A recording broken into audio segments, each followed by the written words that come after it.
Hola, buenas, ¿qué tal? Hoy vamos a estar viendo elementos de estadística a modo de introducción a la estadística. Entonces, em, primero que nada, vamos a definir un poco qué es la estadística. Entonces, la estadística es una rama de las matemáticas que lo que permite es recopilar, organizar y analizar datos según la necesidad que se requiera. Para ello, hay una diversidad de técnicas para poder hacer análisis de datos, ya sean en variable continua o en variable discreta, que vamos a estar definiendo varias cositas.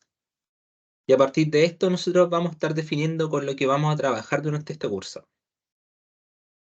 Entonces, ¿qué es la estadística? A grosso modo, más allá de esa definición de recopilar, ordenar y procesar datos, es una disciplina que se encarga y ocupa de desarrollar técnicas y modelos que permitan recolectar, describir e interpretar un conjunto de datos sobre los que este conjunto de datos tienen una serie de fenómenos en los cuales nosotros presentamos algunas observaciones y está presente al azar. Entonces, dentro de la estadística nosotros tenemos dos ramas de la estadística para poder trabajar. Entonces, la primera, dentro de la estadística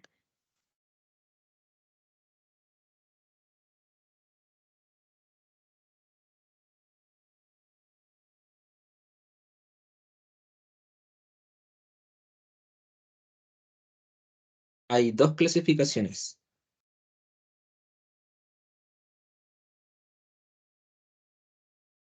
Tenemos la estadística descriptiva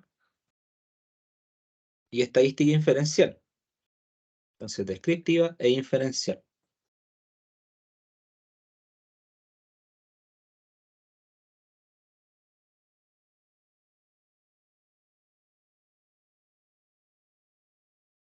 La estadística descriptiva se encarga de describir las principales características de una muestra.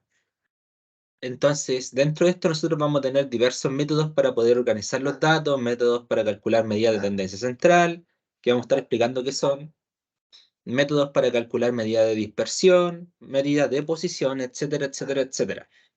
Entonces, la estadística descriptiva sirve para eso, para visualizar los datos y entregar unas principales características, a grosso modo, de cómo se comporta este conjunto de datos. Por otra parte, la estadística inferencial se encarga de obtener conclusiones acerca de estos datos y de dónde nosotros estamos obteniendo los datos. Acá es súper importante conceptos como muestras, conceptos como población, ya que mediante esto nosotros podemos estimar algunos parámetros, realizar intervalos de confianza, pruebas de hipótesis estadística. Dentro de esas pruebas de hipótesis hay un montón, están las pruebas de Kolmogorov, están las pruebas de Student, están los test de ANOVA. Hay un montón de técnicas con las que se puede trabajar ahí. Nosotros vamos a estar trabajando con la parte descriptiva durante todo este curso. Por ahí vamos a mencionar, a grosso modo, algunas cositas de inferencial, pero la verdad es que el foco de este curso no es trabajar con inferencial, ya que trabajar con inferencial es un poquito complicado, entre comillas. Así que vamos con ello. Y para ello, nosotros necesitamos definir algunos conceptos. Entonces, eso es lo que vamos a estar realizando. Vamos a definir algunos conceptos y vamos a introducir la estadística. Entonces, definiciones. O mejor dicho, conceptos.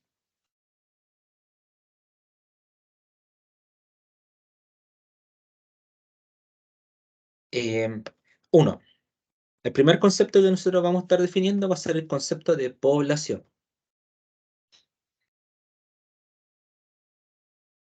Entonces, ¿qué es la población? Es la colección completa de gentes, datos u objetos de los cuales nosotros tenemos alguna observación de interés. Entonces, población es la totalidad o es la colección completa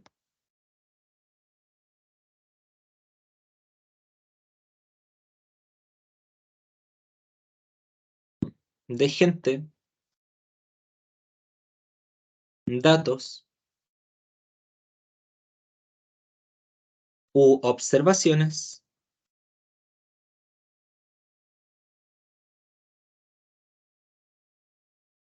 que presentan algún interés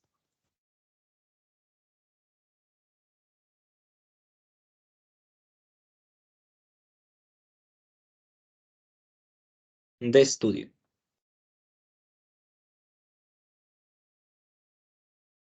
Ya, eso es una población como tal. ¿Por qué es tan importante definir el concepto de población? Porque con esto nosotros podemos realizar unos estudios y sabemos que son un estudio fidedigno, ya que tenemos la totalidad de esto. En realidad nunca tenemos el total de la población, de hecho es súper raro tener el total de la población, a no ser que sea un estudio netamente representativo de un sector específico. Por ejemplo, un estudio de pacientes del hospital clínico X, por ejemplo, o los lotes de Coca-Cola producidos durante un mes por Andina, o la cantidad de estudiantes en un colegio que están matriculados en un curso X.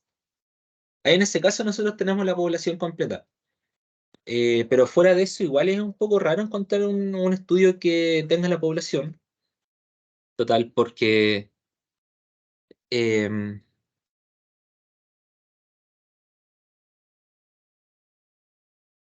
porque aún así, para em, nosotros tener un total del estudio, tenemos que considerar todo y nunca se puede considerar todo. De hecho, en general cuando se mandan encuestas, inclusive dentro de los trabajos, nunca se tiene la totalidad.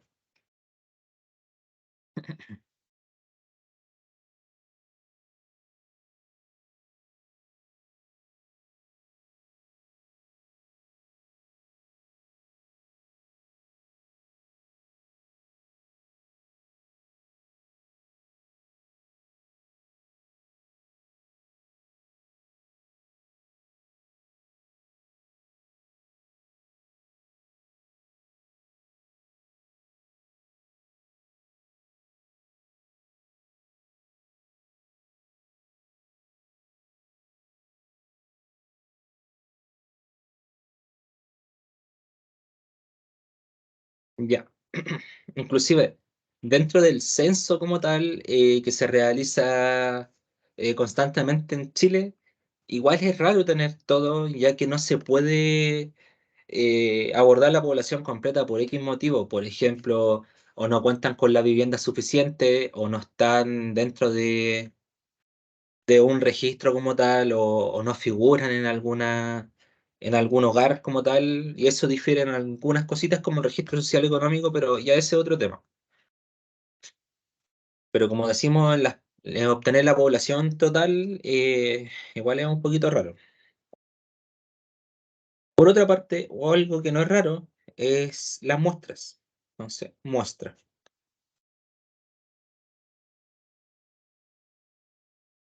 ¿Qué son las muestras? Las muestras es un subconjunto cualquiera de la población. Eso es un subconjunto de la población. Ahora, ¿qué pasa con las muestras? Las muestras tienen muchos errores respecto a cómo se obtienen.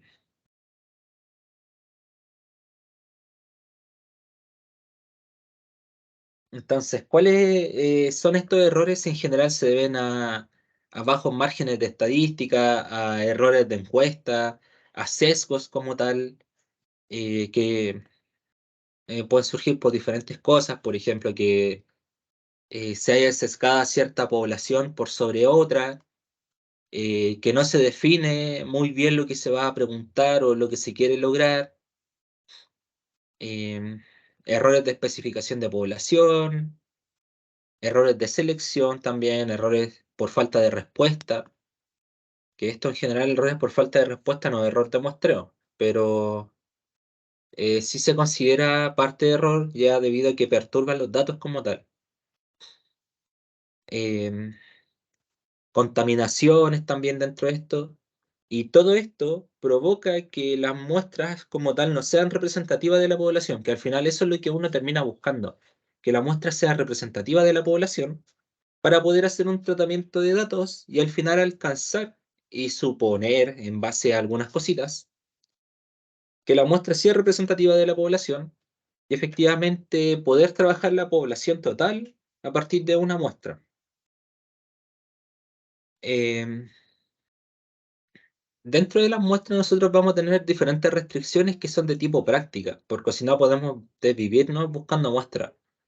Por ejemplo, que las poblaciones son demasiado extensas, por ejemplo, 20 hectáreas de palto, de las cuales podrían estar afectados por algún contaminante. O hay razones éticas y de seguridad, como por ejemplo puede pasar en medicina, que un medicamento puede afectar a personas voluntarias. Em, Hay restricciones también según la dificultad de identificación. Por ejemplo, pacientes que manifiestan síntomas de una enfermedad después de mucho tiempo, también termina afectando a las muestras. O razones económicas simplemente, como posibilidad de destruir objetos. ¿Cómo destruir objetos? Por ejemplo, uno tiene que sacar ciertas medidas representativas de un lote de fabricación de leches, por ejemplo. Entonces, de cada lote uno saca 5 leches. 5 leches ya vendría siendo una pérdida grande para la empresa, porque si consideramos el total de lotes y las 5 leches que vamos a estar sacando semanalmente, ya efectivamente está teniendo un margen de pérdida que puede que sea mayor a lo esperado. Y esas son razones económicas con las que nuestras muestras van a tener algún tipo de restricción. Por ejemplo, en vez de 5 sacar una leche de un lote, pero puede que una leche sea muy poco representativa. Entonces, esta muestra sí o sí tiene que ser representativa de la población, y eso es lo que vamos a estar asumiendo durante todo este curso, que esta muestra tiene que ser representativa de la población, y esto significa que debe reflejar la información y comprender la naturaleza de la población estudiada. Entonces, ese va a ser el primer supuesto con el que vamos a estar trabajando acá, a no ser que se indique lo contrario. Entonces, la muestra, lo voy a escribir con color amarillo, la muestra es representativa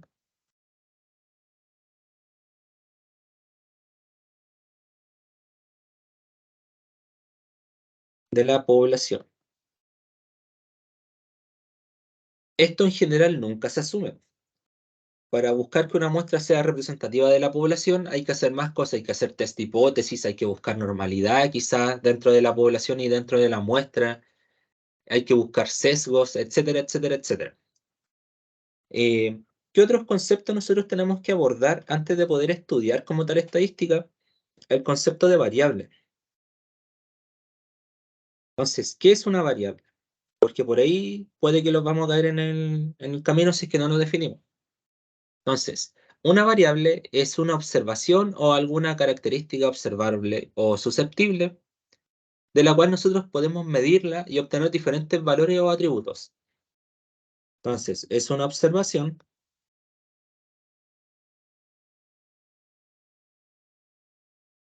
medible de la cual podemos obtener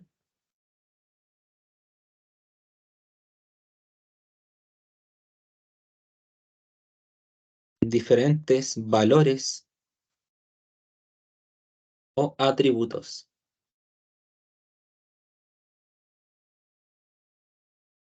En general, con las variables, uno siempre suele denotarlo por letras mayúsculas. Entonces se suele denotar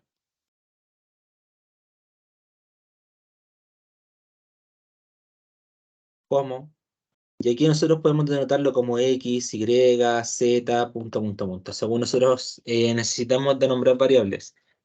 ¿Por qué esto? Para no ponerle el nombre completo a la variable, porque muchas veces se engorrosa y la variable es súper larga. Otra observación es que la muestra se suele denotar por la letra omega. Eh, es una pequeña observación, pero nunca está de más. Esa es la definición acerca del concepto de variable.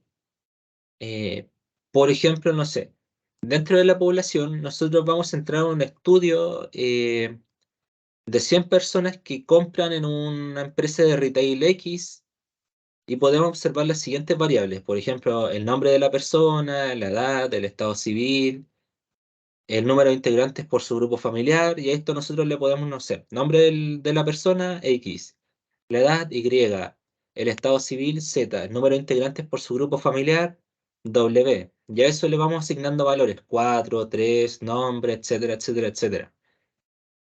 Y dentro de esto, nosotros ya estamos viendo qué es lo que está pasando. Porque junto con las variables, nosotros dijimos, ah, perfecto, nombre, pero nombre no es lo mismo que la edad.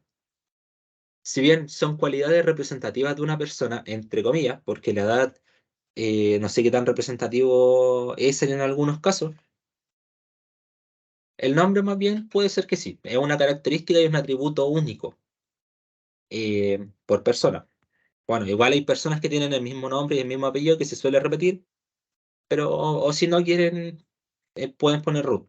El root también es un atributo considerable equivalente al nombre.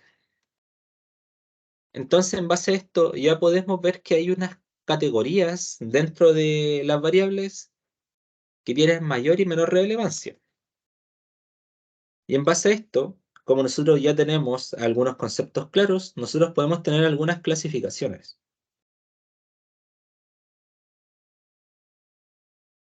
Entonces, las clasificaciones respecto a qué? Las clasificaciones respecto a las variables. Clasificaciones de variables. Ya. ¿Por qué es importante clasificar las variables? O sea, las variables, porque nosotros nos va a decir cuánto o atributos indiscutibles de esas variables. Y con eso nosotros vamos a trabajar, si al final nosotros vamos a trabajar con variables como tal. Porque esas variables se asumen representativas de la población. En realidad, como les dije, siempre hay que comprobar esto, pero para estos ejercicios, que son ejercicios de tipo PAE, sí vamos a estar asumiendo esto, porque tampoco tenemos las herramientas para estar comprobando uno a uno. Inclusive hasta para mí es un poco complicado si es que no es tan representativo y no me pongo a hacer pruebas para ver si es que distribuye de manera normal, etcétera.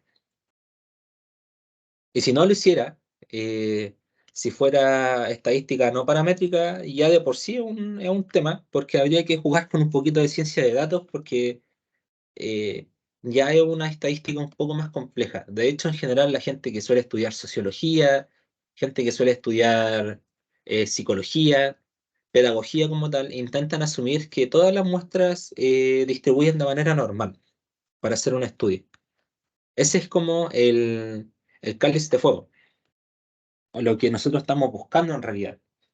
No siempre se cumple, y cuando no siempre se cumple, hay que ponerse a mano a la obra. Ya. Entonces, según esto, nosotros tenemos que clasificar la naturaleza de las variables y es de suma importancia poder distinguir entre los diferentes tipos de variables que pueden surgir en la estadística. Esto debido a que surgen clasificaciones que va de, y bueno, de estas clasificaciones nosotros vamos a saber qué tipo de análisis descriptivo nosotros tenemos que realizar. Entonces, según esto, podemos clasificarlos, se puede clasificar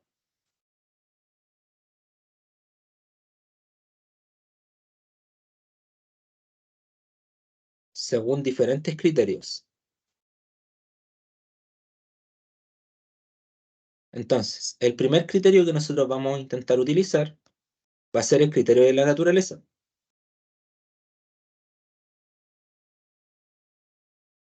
El criterio de la naturaleza los va a ayudar a distinguir qué tipo de variable es la que intentamos catalogar. Según la naturaleza, nosotros podemos tener dos tipos de variables. Voy a ocupar otra letra porque esa ya la estoy ocupando. Vamos a tener variable de tipo cuantitativa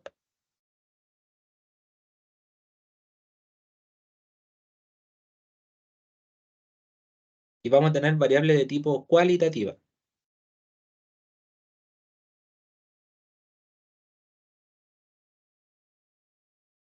Entonces, las variables cuantitativas son los valores numéricos que pueden adquirir estas variables y con esto es súper importante ya que podemos efectuar operaciones algebraicas.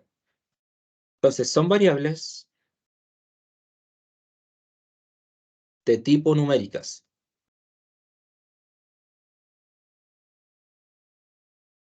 Por ejemplo, la estatura, el peso, la edad, el número de vehículos defectuosos, la cantidad de, en el caso, por ejemplo, de una empresa que trabaja con delivery, la cantidad de pérdidas que tiene por viaje, por ejemplo, o las famosas promociones que después de 30 minutos la pizza es gratis, la cantidad de pizzas gratis que se entregó, la cantidad de distancia, etcétera. Son atributos que se pueden medir de manera numérica. Mientras que las de tipo cualitativa, los valores son variables de atributo. Entonces son variables de atributos que describen una cualidad. Una cualidad de la observación. Por ejemplo, la nacionalidad, el root, el nombre, el género, la marca del automóvil, el color de los ojos, el color del cabello. Aunque bueno, estas sí se pueden discretizar efectivamente. Uno les puede asignar un valor, pero en realidad no son variables que así a priori, sin discretizar, no me sirven para efectuar operaciones algebraicas.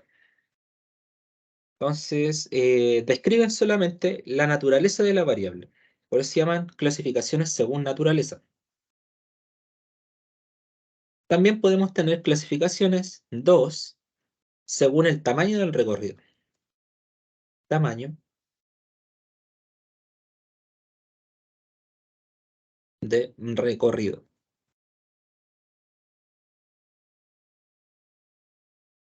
¿Para qué nos sirve clasificar según el tamaño de recorrido? Porque los va a clasificar eh, cómo nosotros podemos distribuir nuestra variable. Entonces, primero que nada, según el tamaño de recorrido, puede ser dicotómica. Bueno, estamos ocupando el otro. Ahora sí, dicotómica. Es decir, que acepta dos valores o dos categorías posibles. Entonces, acepta dos valores o categorías posibles. Por ejemplo, el estado de un artículo, defectuoso o no defectuoso. La situación académica de un alumno, reprobado o aprobado. El lanzamiento de una moneda, cara o sello. Son situaciones dicotómicas que es uno o la otra, pero no hay más. Y eso es súper importante. También podemos tener situaciones de tipo discreta. Ya que estamos hablando de discreta, vamos a clasificar qué es discreto. Variables de tipo discreta surgen a partir del conteo de objetos personas. Entonces, sus valores son parte de un conjunto finito o infinito numerable. Entonces, son parte del conteo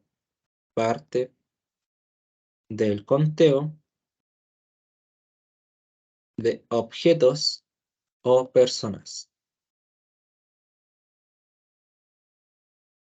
Ya, eso es lo que significa que sea discreto. Es decir, que solamente tenga valores enteros. Por ejemplo, el número de hijos de una persona, el número de cirugías de un paciente agendado, el número de dientes, eh, el número de uñas, el número de gatos, etcétera. Son valores finitos. Y por otra parte, ya como estamos clasificando discreto, también vamos a clasificar qué son las variables de tipo continuo. Continuo. Las variables de tipo continua surgen de las mediciones donde esto pueda adoptar cualquier valor entre dos cantidades. Entonces, adopta valores intermedios.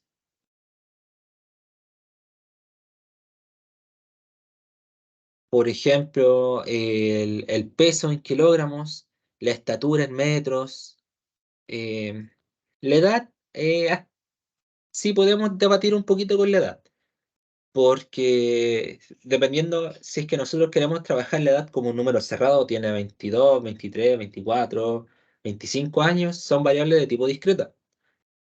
Pero también hay valores intermedios, por ejemplo, 22,5 años, 22,67, y es según la distribución que tengan los meses, y los días también, y las horas, etcétera.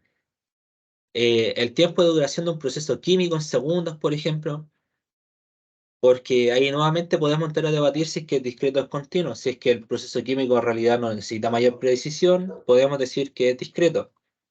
Pero si necesita una precisión exacta, por ejemplo, eh, mm, un minuto con 30 segundos, con 25 milisegundos, ahí efectivamente entramos con valores continuos. Entonces, ahí hay un tema de cómo nosotros efectivamente queremos medir y según eso nosotros vamos a hacer unos tipos de clasificación.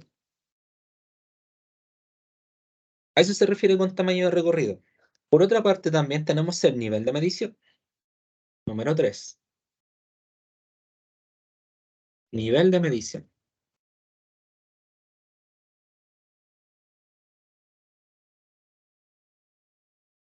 ¿Por qué hablamos del nivel de medición? Porque esto los va a distinguir a algunas clasificaciones, pero en base a un tipo específico de variables. Bueno, igual puede ser de tipo cuantitativa, pero en general el nivel de medición se relaciona con el tipo cualitativa y el tamaño de recorrido al tipo cuantitativa. Y ahí hay temas, pero en fin, por ser práctico podemos decir que, uno, que sea nominal, que su nivel de medición sea nominal, quiere decir que solo distingue entre categorías. Es decir, no define una relación de orden entre las observaciones. Entonces, no hay un orden de observaciones. Por ejemplo, la profesión, la nacionalidad, el sexo, la marca de un aislante térmico. No hay una relación como tal entre lo que nosotros podemos clasificar como un orden estructural entre las categorías. Solamente distingue categorías. En base a esto, algunas de estas igual se pueden establecer como ordinal y dependiendo si es que nosotros queremos clasificarlo. Como les digo, por ejemplo, el tema de profesión. Si es que uno quiere ponerlo como un orden escalonado, tipo pirámide, puede ser la educación preescolar, donde nosotros tenemos la educación en base a los jardines de infantes, escuelas de párvulo algunos, kinder y prekinder, educación básica, educación media, que sería la educación secundaria, institutos profesionales, universidades. Dentro de las universidades también podemos volver a clasificar entre licenciaturas, bueno, que en general son pregrados, licenciaturas, pregrados, diplomados, posgrados, postdoctorados, etcétera. Hay una serie de clasificaciones internas que se pueden seguir desvelando, pero no hay mayor problema con eso. Dos, eh, variable de tipo ordinal. Entonces, la nominal como tal me distingue una nómina de categorías, es decir, solamente distingue entre categorías, mientras que la variable de tipo ordinal sí distingue una jerarquía entre categorías. Distingue una jerarquía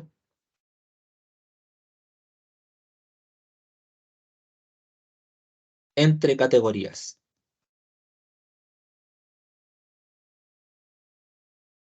Por ejemplo, el nivel educacional, como estábamos hablando recién. Educación media, educación básica, educación superior, el nivel socioeconómico como nivel bajo, medio, alto, etcétera. Ahí así tenemos clasificaciones como tal, dentro de esta pirámide, eh, si es que queremos verlo así. Tres, también podemos clasificar por intervalos. ¿Qué significa clasificar por intervalos? Que además de establecer una relación de orden, es decir, que sea de tipo ordinal, se puede efectuar una operación con esto, es decir, sumas, restas, etcétera. ¿Por qué? Porque poseen un cero arbitrario.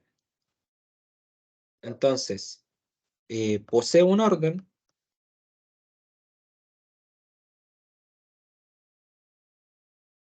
pero posee un cero arbitrario. Por ejemplo, las escalas de temperatura. que sea 1, 2, 3, 4, 5, 6 grados Celsius, a priori no me dice nada. Ahora, según el estudio, si es que están trabajando con enzimología, con temperatura de un paciente, con temperatura del agua, puede tener una diferencia respecto a su significancia. Pero esto lo que los quiere decir es lo único que tiene un orden como tal. Por ejemplo, dentro de las temperaturas, 0 grados Celsius significa ausencia de... hay un equilibrio de temperatura. Eso es lo único que les quiere decir, no dice mucho. Ahora, bueno, este equilibrio depende de cómo se quiera hacer, cómo se gradúe la escala, etcétera. Y ahí se puede tantear. Por ejemplo, 0 Kelvin es ausencia total de temperatura, pero no es lo mismo que 0 grados Celsius. 4. La razón. ¿Por qué? Porque según los niveles de medición, nosotros también podemos clasificarlos según razón.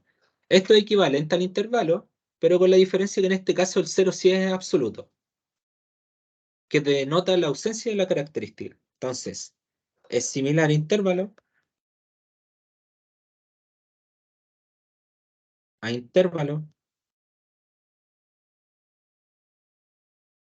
pero el cero es absoluto. Por ejemplo, el número de hijos de un sujeto. Cuando uno dice 0 hijos, es cero. Hay una ausencia de hijos. Cuando uno dice 0 años, hay una ausencia de edad. Es decir, que esa persona no existe. Eh, etcétera. Pero creo que lo más representativo es el número de hijos de un sujeto. Esas son las clasificaciones con las que nosotros podemos trabajar las variables. En base a esto, nosotros ahora tenemos que trabajar con los datos como tal, porque ya sabemos que es la estadística, sabemos que es la estadística, hoy, sabemos que vamos a trabajar con estadística diferencial, ya tenemos algunos conceptos de qué es una población, una muestra, una variable, podemos clasificar las variables como tal, y ahora hay que trabajar con los datos. A mí en general me gusta trabajar con una ruta, que es la del data mining, que es de ciencia de datos, pero la estadística se puede interpretar según nosotros queramos. Entonces, los datos. Al realizar nosotros mediciones u observaciones, podemos clasificar como independiente o dependiente de la observación. Y según estos datos, nosotros tenemos que ordenar los datos como tal y podemos utilizar frecuencias. Entonces, primero que nada con los datos u observaciones pueden ser de tipo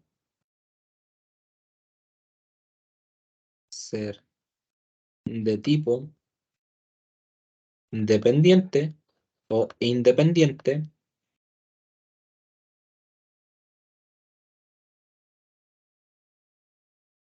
de la observación.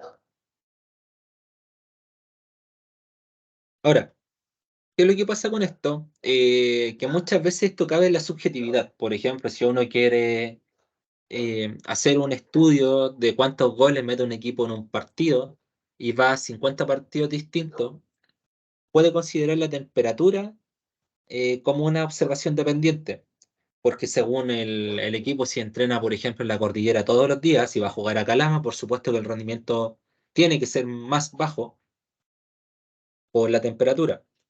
O si este equipo juega constantemente en Calama y por X motivo le toca jugar en Valparaíso, donde corre un viento heladísimo, también el rendimiento se puede ver afectado. O si es que juega en el sur, según las lluvias puede que el pasto no esté en condiciones aptas, que ahí ya nuevamente tenemos otra clasificación, no esté en condiciones aptas, esté mojado en la zona, no tengan buenos filtros de agua, por ejemplo, el sistema de drenaje no sea el más óptimo.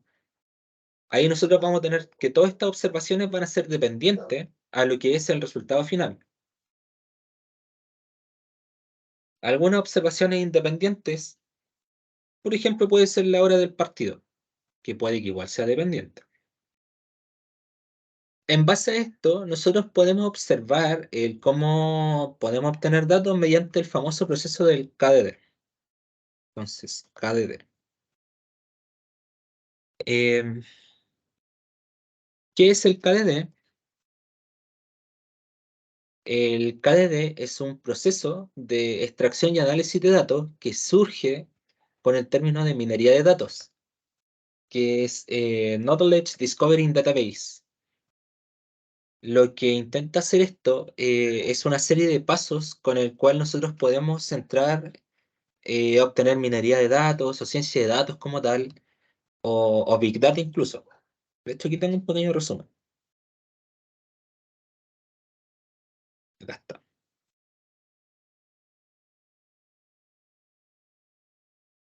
Vamos a hacer esto un poquito más grande. Entonces, primero que nada, nosotros tenemos que tener una recopilación de datos. Dentro de esta recopilación de datos, nosotros podemos tener diferentes fuentes integrándose a un propósito único, eh, con el cual nosotros queremos recaudar información, y estos almacenes pueden ser de tipo físico, pueden ser de tipo lógico, etcétera. Eh, ¿Qué va a ser la primera etapa? Obtener los datos. Posteriormente, una vez que nosotros obtenemos los datos y ya agrupamos los datos como tal, nosotros tenemos que preprocesar los datos, que sería el número 2. Preprocesar los datos significa que nosotros tenemos que seleccionar datos mediante técnicas de filtrado, que de hecho podemos hacer con esto que vamos a aprender, de registro y atributos para datos relevantes para el análisis posterior. Por ejemplo, hay datos que no le influyen. en- no sé, si uno estudia, por ejemplo, una pizzería y quiere estudiar, aplicar una promoción, hay ciertos datos que no van a influir, por ejemplo, la edad del cliente, el nombre del cliente, el género del cliente, etcétera. Pero sí hay datos que van a influir, o datos que son dependientes, en este caso los nombres son independientes, datos que son dependientes, la distancia a la que vive el cliente, el tipo de pizza que pide, el tiempo que se demora en hornear, etcétera. Cuánto se demora en prepararse también la pizza, cuánto se demora el repartidor en recoger la pizza, si es que tiene más pizza entre medio, etcétera. Todo ello son parte de la selección de datos. En base a que nosotros seleccionamos, también hay que limpiar los datos porque hay un proceso de limpieza, que en general se suele decir filtro, con el cual uno filtra los datos. Datos blancos, datos nulos, nombres, por ejemplo, los nombres no nos interesan en este caso de la pizzería. La edad tampoco, pero sí quizá el tipo de pizza, entonces lo podemos dejar ahí. Y todos estos datos nosotros los tenemos que transformar también, que este es el paso número 3, para poder visualizarlo. Es decir, estos datos preprocesados que ya tenemos de esta fase anterior, se van a aplicar una serie de algoritmos de datos con el cual nosotros podemos transformar estos datos, por ejemplo, variables categóricas, variables numéricas. No sé, no sé, trabajan con 5 pizzas, napolitana, 4 quesos, americana, vegana y vegetariana. Entonces a todo eso uno le puede asignar un número, por ejemplo, napolitana 0, 4 queso 1, americana 2, vegetariana 3 y vegana 4, por ejemplo. En ese caso uno está discretizando estos datos mediante el proceso de KDD con el cual nosotros vamos a referirlos todo esto. Finalmente, vamos a pasar a algo que se llama el data mining o minería de datos, y con la minería de datos nosotros queremos utilizar estos datos durante todo el proceso. Es decir, hay algoritmos que nosotros los van a pedir, los van a permitir obtener algunas conclusiones, algunos modelos con esto y algunas representaciones simbólicas. Y finalmente ya viene la etapa de la interpretación. Cuando ya uno ocupó algoritmos, ocupó modelos como tal, uno quiere interpretar estos datos según patrones, que se vayan repitiendo algunos patrones, que se vayan identificando algunas cosas, por ejemplo, utilizar, no sé, diagramas de calor para ver la correlación entre un dato y otro. Todo esto van a servir finalmente para obtener un conocimiento, y ese conocimiento va a ser una decisión que nosotros vamos a tener que aplicar durante esta serie de procesos, porque esas decisiones muchas veces pueden significar dinero. Y ese dinero en general puede significar producción o puede significar bonos, etcétera. Este es un caso. un caso con el cual se puede evaluar todo el proceso de requisito y trata de datos. También están los B.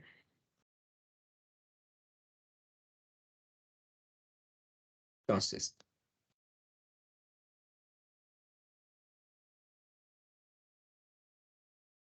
¿qué es lo que nosotros aquí tenemos una planificación de un estudio de un ensayo bioquímico como tal?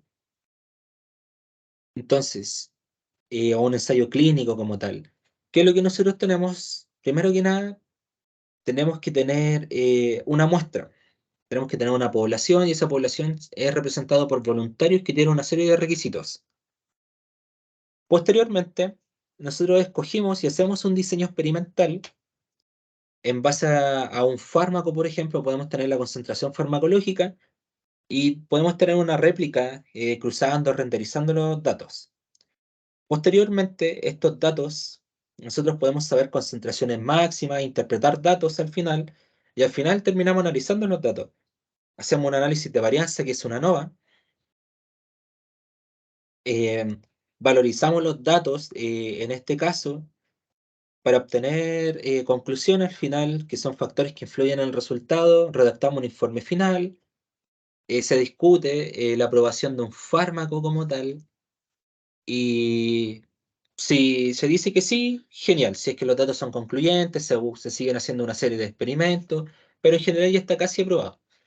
Pero en caso de que los datos no contrasten, nuevamente hay que hacer un estudio, hay que modificar este fármaco de prueba o desarrollar uno nuevo en base a un fármaco de referencia y ahí sigue el ciclo. Em, a mí me gusta más este. Sí, no sé, vamos a seguir nosotros con esto. Ya. Ahora, ahora se viene una parte que es un poquito pesadita, porque es el cómo nosotros vamos a trabajar los datos como tal. Y vamos a definir algo de inmediato. Entonces, tabulación.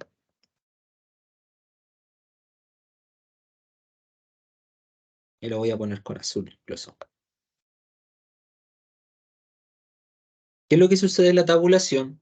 Nosotros tenemos diferentes maneras de poder ordenar los datos y estas se llaman tablas de frecuencia. Entonces, los datos obtenidos son lo que se conocen como datos dispersos o datos desordenados. Estos se tabulan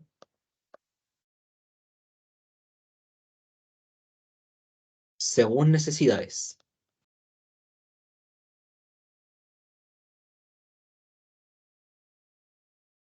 ¿Por qué se tabulan según necesidades? Por ejemplo, y ahí vamos a ver una serie de cositas. Pero las tabulaciones siempre van a haber dos. Nosotros vamos a empezar a obviar una, que es la tabulación por intervalos, pero eso no significa que sea menos importante, solamente significa que es un poco más engorroso de trabajar.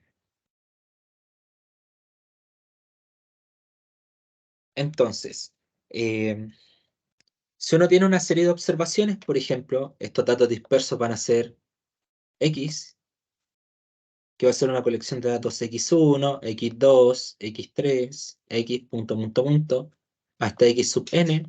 Esto nosotros lo podemos abreviar como X sub i, para todo i, igual a 1, 2, punto, punto, punto, hasta n. Ya, recordemos, esto como tal sería la observación o el dato. Nosotros le estamos trabajando en las variables como una letra mayúscula. Entonces, en base a esto, nosotros podemos tabular estos datos y los podemos ordenar según necesidad. Eh, ¿Qué es lo que nosotros vamos a tener? Vamos a tener formas de ordenar, pero independiente de las formas, siempre vamos a tener elementos comunes de tablas. Entonces, en elementos de tablas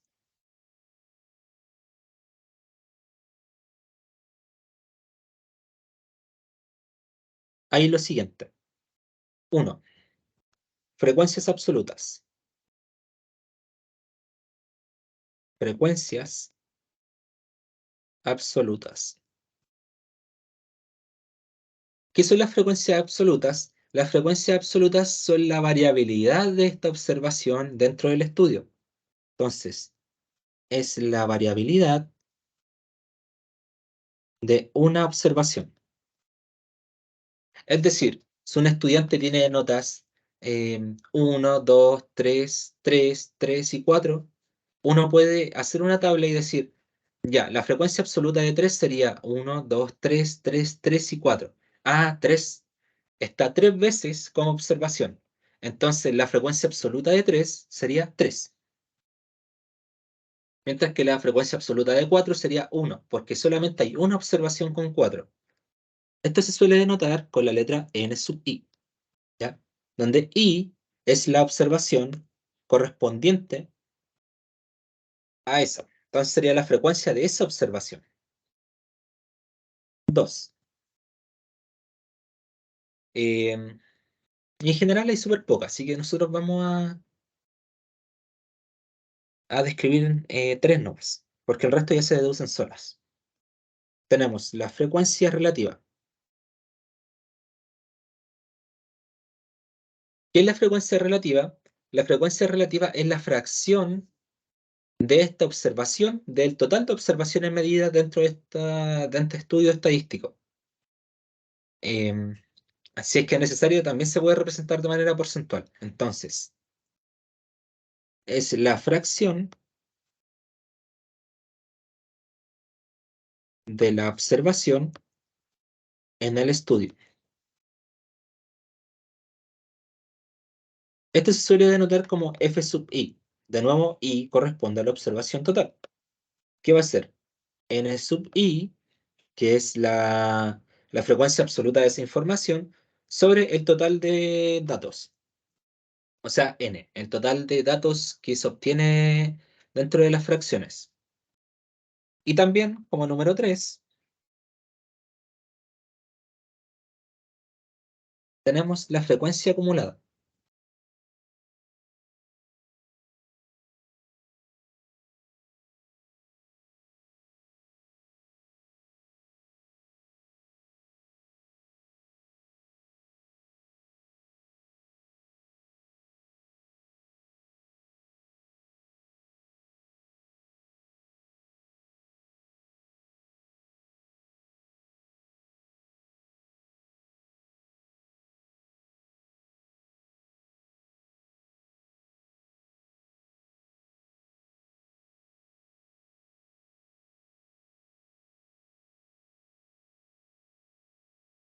Ya.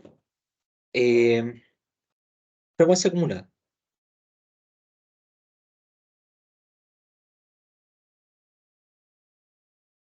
Ya. Entonces, ¿qué es la frecuencia acumulada? La frecuencia acumulada es la suma de todas las frecuencias absolutas de una manera progresiva. Es decir, es la suma acumulada de frecuencias absolutas. Sería frecuencia absoluta 1 más frecuencia absoluta 2 más frecuencia absoluta 3, etcétera, etcétera, etcétera. ¿Ya? Esto se suele anotar así. N sub i es igual a la sumatoria de di de j igual a 1 de n sub j. Ya, esto va a sonar raro, pero no es tan complejo de ver. Y lo vamos a ver con un ejemplo y ahí van a comprender qué significa esto. Este símbolo significa sumatoria. ¿Ya? Y bueno, en caso de que obtengamos la frecuencia n, por ejemplo, n sub n, vamos a tener la sumatoria de dn de j igual a 1 de n sub j, que en este caso sería n, donde n es el total de observaciones. ¿Ya? No es tan complejo de ver esto, pero sí vamos a expresar las dos tablas en base a ello. Y para ello creo que lo mejor que podemos hacer es un ejemplo. Entonces, ejemplo. Entonces, Mateo obtiene las siguientes calificaciones. tiene un 1, un 3, un 5, un 7, un 9, un 5, un 3, un 2, un 1, un 9, un 9 y un 9. Entonces, en base a las calificaciones de Mateo, nosotros tenemos que saber ordenar esto. Entonces, vamos a hacer como una serie de pasos. Primero, tenemos que ver qué tipo de datos tenemos. Ah, ya. Tenemos datos de tipo discretos. O sea, son variables numéricas de tipo discretos. Ah, ya. Entonces, si nosotros le acordamos qué tipo de variable, esta sería una variable cuantitativa de tipo discreta, porque no tiene una nota 6,3, 6,4, etcétera. Es un 6, un 5, un 9, etcétera. Eh, que también es de tipo numérica, pero también es decir que hay una razón como tal, porque hay un cero absoluto, porque Mateo sí se pudo haber sacado un cero, no lo hizo, pero pudo. En base a esto, nosotros tenemos que clasificar estas variables y van a surgir dos tablas. Una, esta se conoce como datos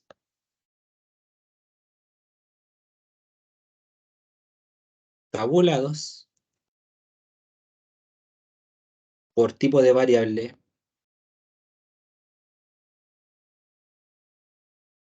discreta, y por otra parte vamos a tener una variable continua, pero la vamos a estar desarrollando más abajito. Entonces, vamos a clasificar. Vamos a armar nuestra tablita. Ya. Entonces acá, ¿qué es lo que tiene? Tiene las notas. Y vamos a ordenar toda esta serie de datos desordenados. Tiene un 1 y un 1. Entonces, para la nota 1, su variación, o sea, su frecuencia absoluta, sería 2. Entonces, está dos veces observación. Para la nota 3 sería, no, tiene una nota 2. La nota 2 posee una observación. Posteriormente tiene la nota 3. Tiene una observación, dos observaciones.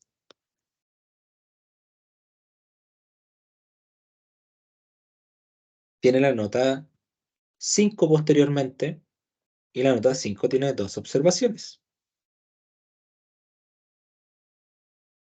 Tiene la nota 7 y la nota 7 tiene una observación.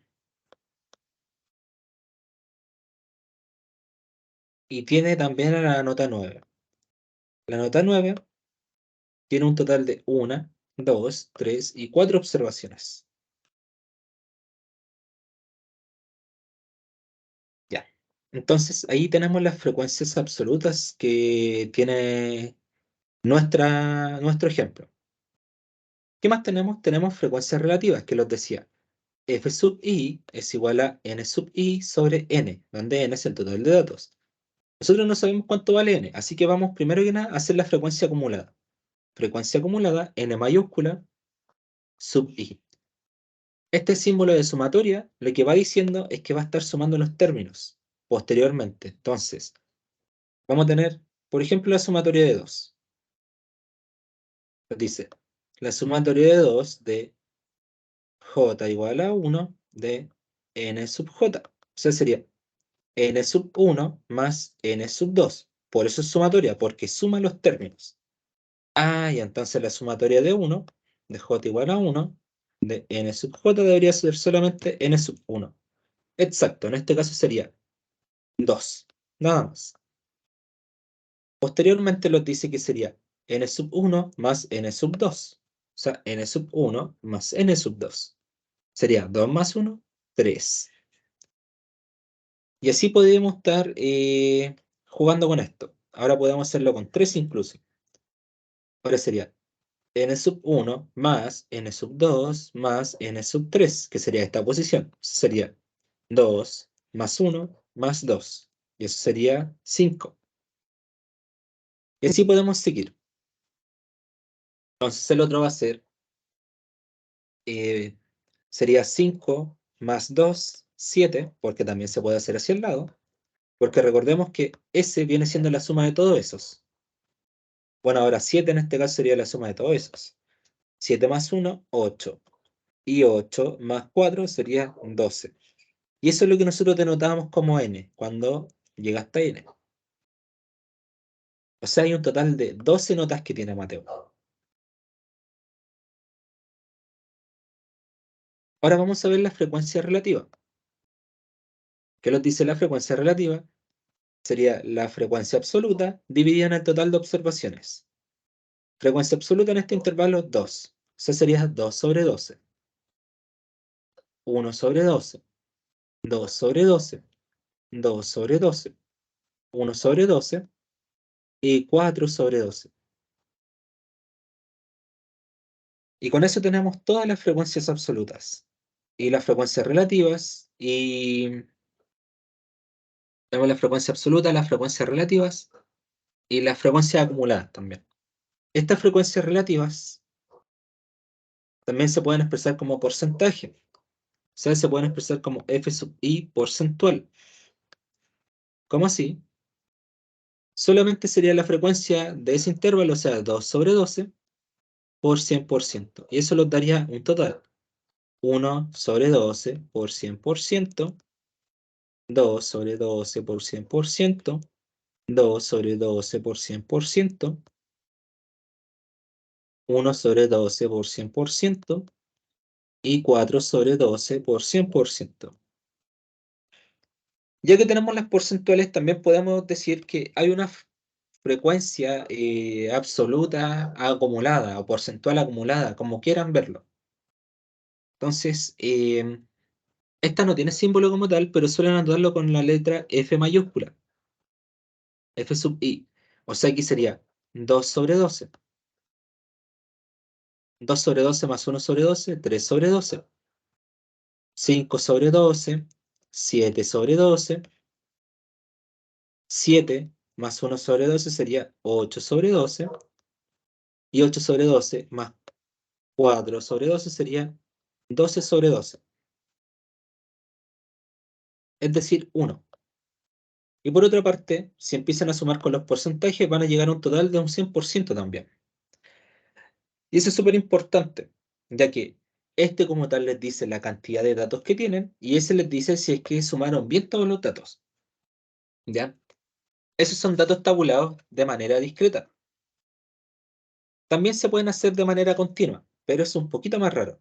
Ahora, ¿cómo se puede tabular esto de manera continua? Entonces, datos tabulados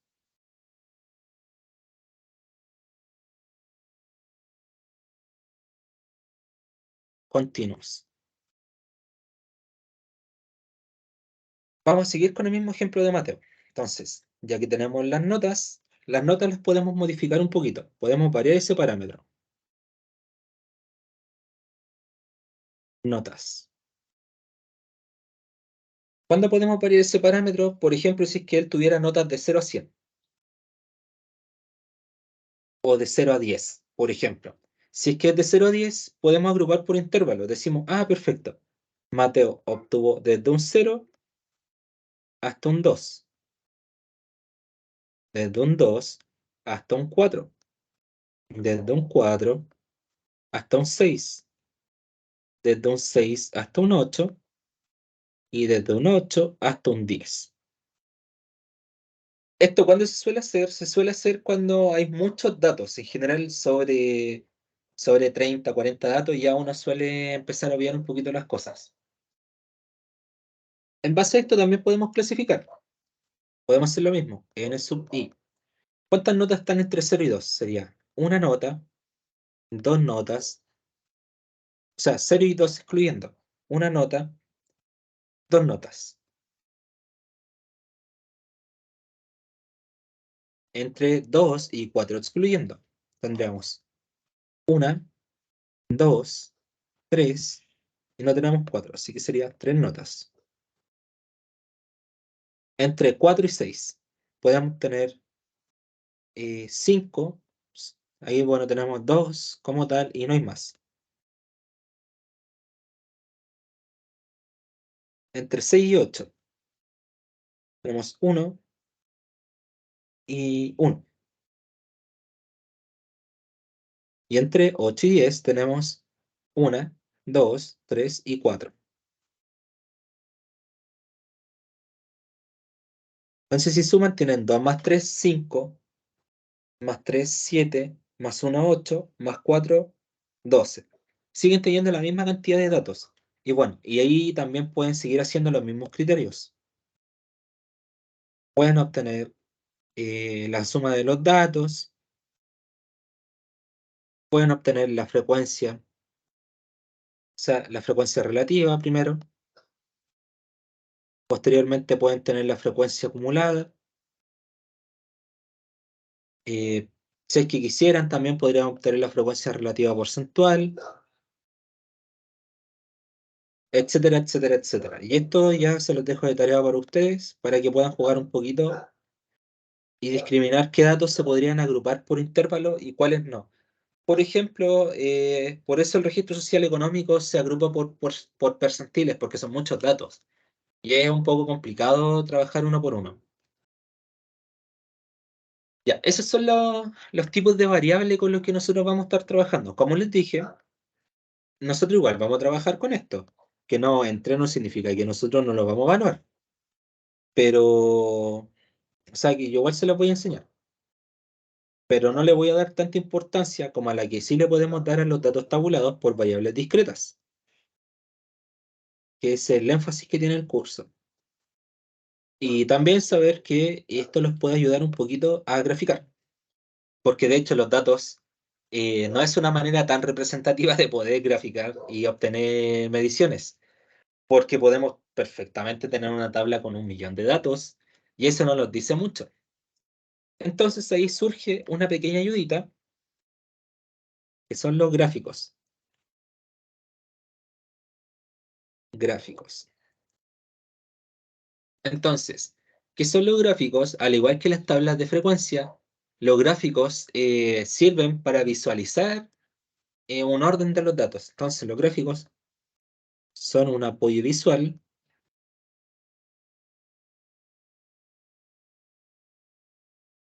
a la distribución de datos.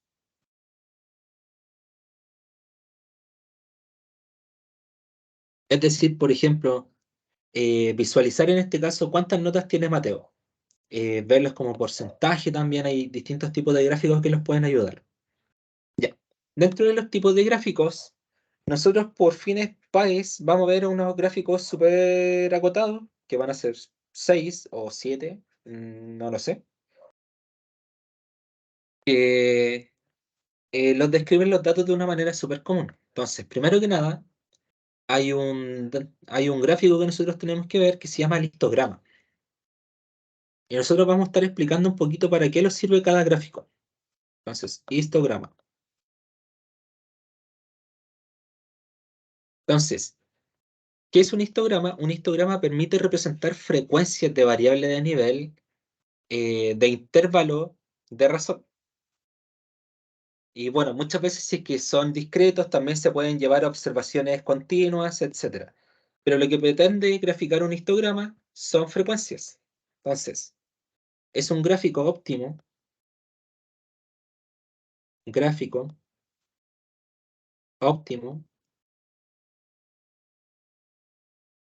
para variables continuas. ¿Por qué es óptimo para variables continuas? Porque es un símil a un gráfico de barras, pero cuyas superficies son proporcionales a la frecuencia del intervalo, que en este caso nosotros vamos a denominar como amplitud de estos rectángulos. Es decir, tienen que tener una altura proporcional que corresponde al intervalo que están representando. Entonces, vamos a poner un ejemplo de histograma para visualizarlo para que no se los confunda. Entonces, nosotros aquí como tal vamos a tener la frecuencia con la que se está viendo la observación, o sea, cuántas veces se repite la observación, y tenemos la observación como tal, que nosotros lo denominamos como X, ¿cierto? Porque recordemos que el X está acá. La observación. Y bueno, si me pasó un tilde ahí. Entonces, según esto, uno puede clasificar por intervalos. Y bueno, como ejercicio pueden hacerlo con el dato tabulado continuo, que tenga de notas de 0 a 2, de 2 a 4, etcétera. Entonces, está dividiendo intervalos x1, x2, x3, punto, punto, punto, hasta x sub n. Y aquí, por ejemplo, tiene una frecuencia n sub 1. Y aquí la gracia de esto es que va como un gráfico como tal. Una frecuencia n sub 2. Y también puede ser una n sub 3 acá. Una n sub 2, una n sub 3, y así puede seguir sucesivamente. Ahora, hay una gracia de esto, que hay un tipo de gráfico que se llama polígonos de frecuencia. El polígono de frecuencia lo que hace es tomar este punto medio del intervalo y empezar a unirlos como tal, mediante líneas rectas. Y así puede seguir sucesivamente. Ese tipo de gráfico como tal se llama polígono de frecuencias. Pero si no tiene ese polígono de frecuencias, perfectamente esto es un histograma. ¿Ya? Entonces, hay una forma de calcular la amplitud del intervalo, pero la verdad es que no nos interesa. ¿Ya? Em, Tenemos gráfico de barras, que el gráfico de barras de hecho es un símil al histograma. Dos, gráfico de barras. A esto igual le suelen decir barras agrupadas y al otro barras separadas, pero da lo mismo. Tienen sus nombres. El gráfico de barra lo que hace, grafica y representa variables discretas. Es decir, el gráfico de variable continua debería ir con el histograma y el de variable, discreta debería ir con un gráfico de barras.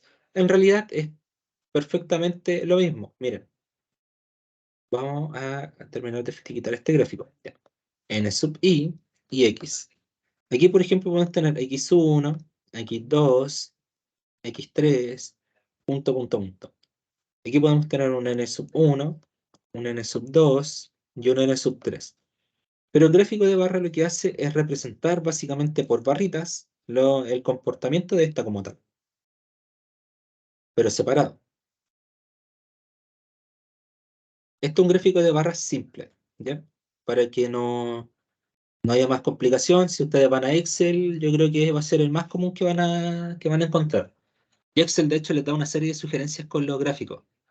También tenemos un gráfico de barras agrupadas, que gráfico de barras agrupadas, 3 barras agrupadas.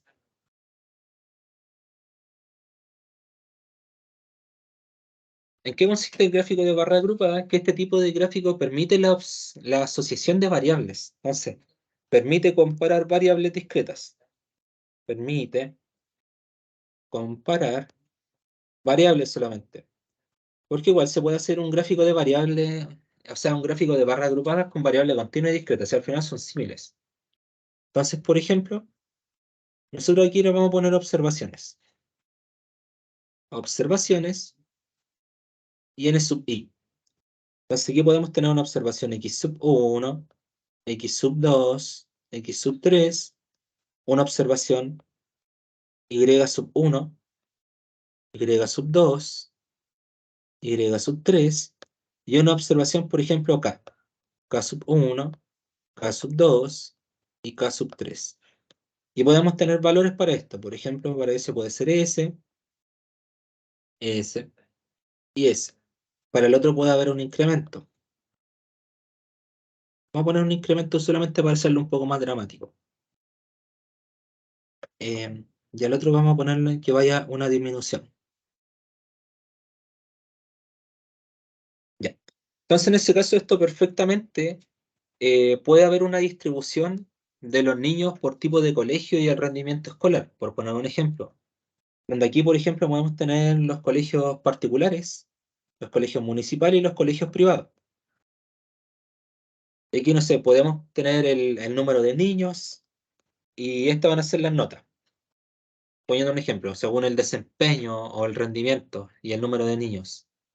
Entonces, este puede ser el rendimiento alto, un rendimiento medio y un rendimiento bajo. Ahí podemos tener ejemplos, que vaya incrementando, por ejemplo, el rendimiento de la media, que vaya decreciendo el medio, y ahí podemos graficar y ver qué es lo que está pasando. De este mismo tipo de gráfico, barra agrupada, surge otro que se llama las barras divididas. Este es el número 4 ya. Barras divididas.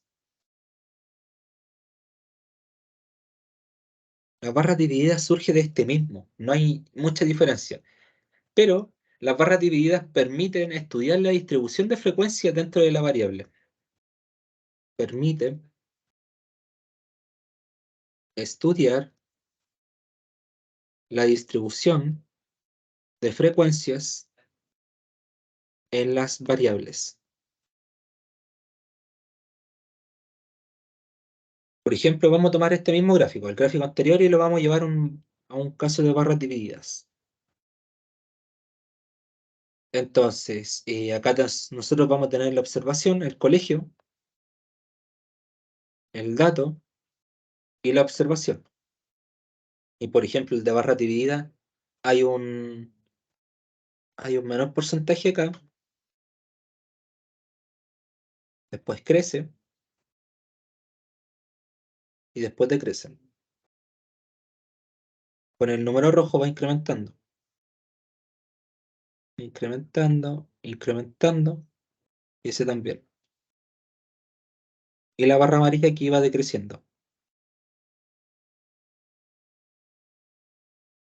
Ya, ese es un caso de barras divididas.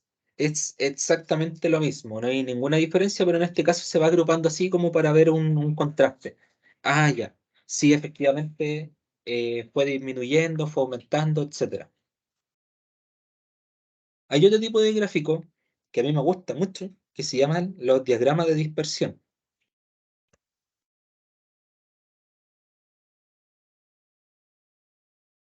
¿Cuál es la ciencia de un diagrama de dispersión? Este tipo de gráfico permite estudiar la asociación de variables de nivel de medición, por lo menos dentro del intervalo. Entonces, estas observaciones nosotros lo vamos a ver como una nube de puntos, con el cual nosotros podemos ver una relación entre variables. Entonces, relación a variables.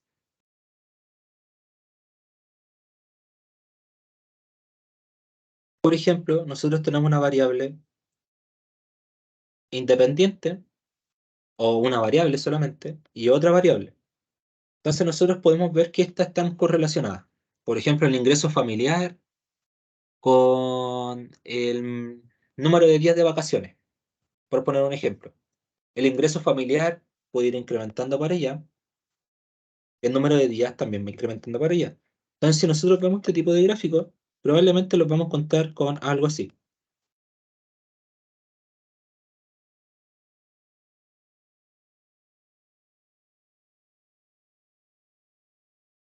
Porque, por supuesto, y aquí, por ejemplo, podemos contar concentraciones, y esto quiere decir que hay una relación entre el valor de ingreso familiar que tiene una casa y el número de días de vacaciones que va a obtener. Hay una relación como tal. Y bueno, en este caso, como es una relación de tipo lineal, uno lo que puede hacer es una interpolación y obtener una ecuación. Y es igual a mx más n, donde me relaciona la variable y con la variable x. Entonces, si uno quiere saber el número de vacaciones que va a tener una familia, puede despejar la variable de ingreso y simplemente esto se transforma en una lineal, donde podemos restar n, nos va a quedar y menos n es igual a mx, y podemos multiplicar por 1 sobre n. Entonces x sería y menos n sobre m. Esto no solamente se puede ocupar así, sino también esto se puede ocupar un poquito dentro de química analítica. Eh, entonces, cuando uno ocupa la ley de Lambert-Wirth, y dice, quiero saber la absorbancia que tiene una muestra mediante una relación, uno pone concentraciones en el eje X y en el Y de muestras. Entonces puede sacar que según la concentración que va a tener una absorbancia, saca una absorbancia, o sea, la concentración de la muestra va a obtener una absorbancia. Y con eso ya puede uno obtener la ley de Lambert-Wirth, que sirve para hacer procedimientos estándar, medir cantidad de iones, medir cantidad de proteínas que posee algo. Entonces tiene un uso. Yo creo que de lo más importante es que está acá, porque el resto es un gráfico representativo, como el número 6, que es un diagrama de torta o sector circular.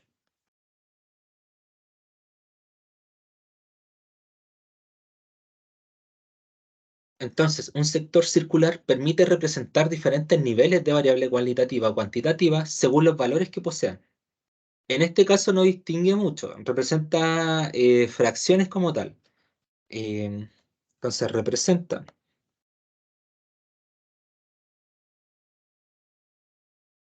fracciones, ¿ya? Por ejemplo, tenemos un círculo y no sé, por ejemplo, el tipo de colegio versus el número de estudiantes. Podemos tener un particular subvencionado, podemos tener un particular y un municipal. Entonces esto tiene un X por ciento, un, un X por ciento, este puede poseer un Y por ciento y este puede poseer un Z por ciento. O dejar el número crudo como tal para decir, ah, ya, según esta encuesta, hay más estudiantes de tipo particular subvencionado que municipales, pero hay más tipos particulares que municipales. Entonces ahí uno puede empezar a distinguir un poquito los tipos de gráfico que va a ocupar. Hay otro tipo de gráfico que se llama el gráfico de caja y bigotes, pero vamos a darle un énfasis especial eh, cuando veamos este tipo de gráfico. Pero especialmente lo que hace este tipo de gráfico es representar el comportamiento que tiene medidas de tendencia no central o medidas de posición también se le suele decir. Por ejemplo, máximo, mínimo, cuartiles y valores atípicos que también poseen, porque hay valores que también se lo escapan de lo que nosotros podemos estar midiendo. Eh, y eso, así que vamos a hacer un par de ejercicios y dejamos la clase hasta acá.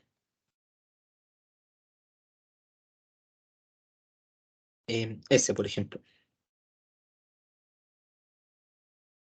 nos dice 56. En el taller de lectura de un colegio se le preguntó a 25 estudiantes, ah, ya, entonces, con esos 25 estudiantes lo que me están dando ellos es el universo como tal, o sea, la muestra, porque del colegio le preguntaron a 25 estudiantes, ¿cuántos días tardaron en leer un libro? En base a la respuesta de los estudiantes se armó la siguiente tabla que está incompleta. Vamos a armar la tabla. Entonces, si tenemos un total de 25 estudiantes, y esta nos dice que es el 12,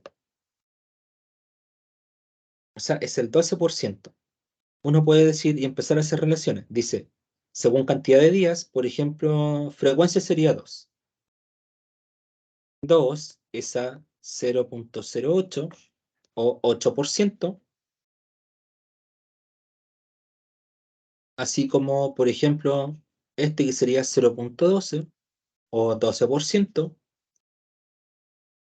es a X. Y con eso uno despeja. Y con eso uno puede obtener la frecuencia. Entonces dice que X sería 2 por 12% sobre 8%. Porcentaje con porcentaje se los va. 2 sobre 8, en este caso 1, y nos va a quedar 4. Y 12 sobre 4 sería 3. Perfecto, ahí tenemos uno. Entonces, vamos a comenzar a ver qué está pasando acá. Dice que tiene un total de 25. Tenemos 2 más 4 sería 6, más 9 sería 15, más 3 sería 18. Y ahora uno dice, ah, ya, pero total son 25 estudiantes. Entonces, 25 menos 18 serían 7. Perfecto, eso sería 7. Y 7 sobre 25 sería 0,28. Y con eso completamos la tabla. Y ahora vamos a estudiar. ¿Cuántos estudiantes se demoraron 3 días en leer el libro? 3 días nos dice que 7 estudiantes eh, se demoraron en leer 3 días libros.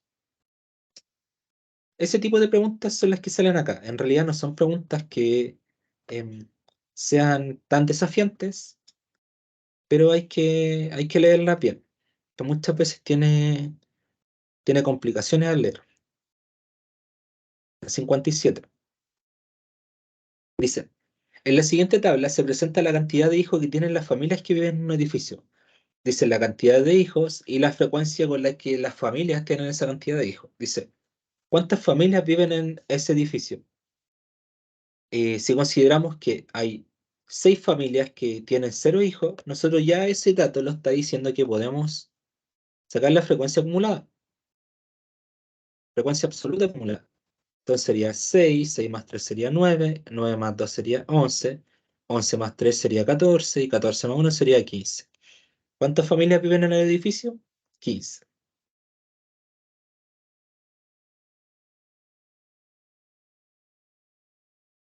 Pregunta 58. Dice, las calificaciones obtenidas por 5 estudiantes en una evaluación de matemáticas están registradas en la siguiente tabla. Isabel tuvo un 5, Gaspar un 4, Baltasar un 4, Camila un 3 y Claudia un 4. Dice, el profesor ajusta las calificaciones obtenidas por cada estudiante de modo que la calificación máxima sea un 6. Para ello, utilizará la relación n es igual a 6 sobre 5 por p, tal que n es la nueva calificación y p es la calificación actual obtenida por cada estudiante de la tabla. Dice, bueno, esta no, esta la vamos a pasar, sí, porque están preguntando promedio. Ya, esta pregunta la vamos a saltar. Vamos a responder cuando corresponda este ítem. Así que vamos a ver si es que la podemos borrar. No, no importa, le pegamos la otra pregunta encima.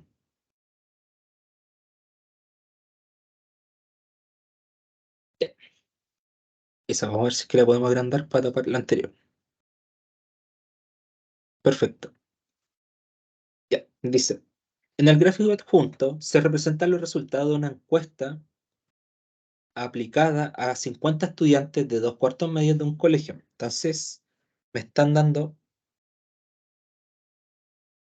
em, la muestra o la población. Nosotros no sabemos en realidad cuántos estudiantes tiene cada cuarto medio. Dicha encuesta tiene una relación con la creación de un taller literario. Entonces, hicieron esa encuesta para crear un taller literario. Dice, un 30% está totalmente en desacuerdo, un 50% está en desacuerdo, un 8% no está ni de acuerdo ni desacuerdo, un 8% está de acuerdo y un 4% está totalmente de acuerdo con que se cree este taller literario. Dice, si cada estudiante marcó una sola opción en la encuesta, o sea, vamos a asumir que es representativo de esto, ¿cuál de las siguientes afirmaciones es verdadera?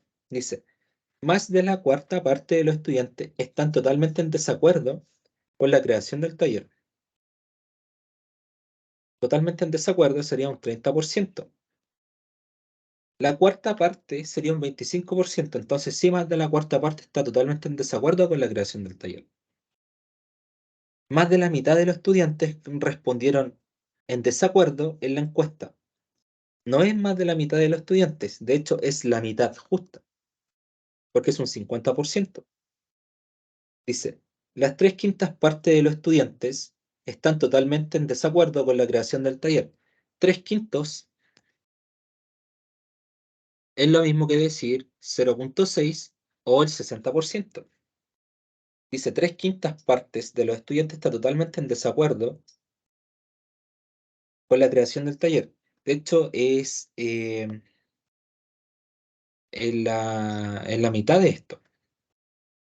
La octava parte de los estudiantes respondieron ni de acuerdo ni de desacuerdo con la creación del taller. La octava parte es 0,125, o sea, el 12,5%. Así que no es la octava parte, sería la alternativa A. Este tipo de preguntas solamente es lo que entra, no piden mucho. Pregunta 60. Dice, Un grupo de adolescentes se inscribió para recibir un regalo de Navidad. La cantidad encargada de com- la entidad encargada de comprar los regalos necesita saber la cantidad de adolescentes que hay por cada una de las edades para hacerles regalos de distintos por edad. Para ello se preguntan qué edad tienen registrando la siguiente tabla. Tenemos adolescentes de 12 años, de 13 años, de 14 años y de 15 años. No tenemos más. Así que vamos a agrupar esto en una tabla. Entonces tenemos edad, que va a ser discreto, y n sub i. Ya. Edad tenemos 12, 13, 14 y 15 años. No tenemos más. Entonces, adolescentes de 12 años. Tenemos 1, 2, 3, 4, 4 adolescentes solamente. Adolescentes de 13 años. Tenemos 1, 2, 3, 4, 5, 6, 7, 8, 9, 10. 10 adolescentes de 13 años. Adolescentes de 14 años. 1, 2, 3, 4, 5, 6, 7, 8, 9, 10, 11, 12, 13, 14, 15, 17 y 18 adolescentes. Y adolescentes de 15 años tenemos 1, 2, 3, 4 y 5. Perfecto, y con eso lo pudimos ordenar. Dice, ¿para qué adolescente se debe comprar una mayor cantidad de regalos? Para los adolescentes de 14 años. Entonces, ven, las tablas son bastante prácticas, porque nos sirven para ordenar la información. Y vamos con la última pregunta y lo dejamos hasta acá. Dice 61. Una institución proyectó un aumento del porcentaje del Producto Interno Bruto, o sea, el PIB de un país, de la forma que indica el siguiente gráfico. 2024 un 2%, 2025 un 3%, 2026 y 27 un 2%, dice. Un economista considera que la proyección realizada es poco realista, por lo que recomienda modificar la proyección, o sea, modificar el gráfico, disminuyendo el porcentaje a partir del segundo año en un punto porcentual menos al propuesto por la proyección. O sea, a todo este gráfico le quiere disminuir 1%. Es decir, que este quedaría en 1%, en 2, en 1 y en 1. ¿Cuál de los siguientes gráficos es más adecuado para representar según lo propuesto por el economista? Entonces tenemos el porcentaje de aumento y los años. Tenemos, bueno, y sale el B de inmediato, que fue lo que dibujamos arriba, de hecho. Entonces, bueno, este es el tipo de preguntas que hay. En realidad, como ven, es bastante y todavía no hemos hecho nada en realidad para tratar de representar en gran parte los datos. Por ejemplo, hacer una medida de tendencia central, una medida de posición, una de dispersión. No hemos hecho nada realmente tan representativo. Así que eso, dejamos la clase hasta aquí. Nos vemos.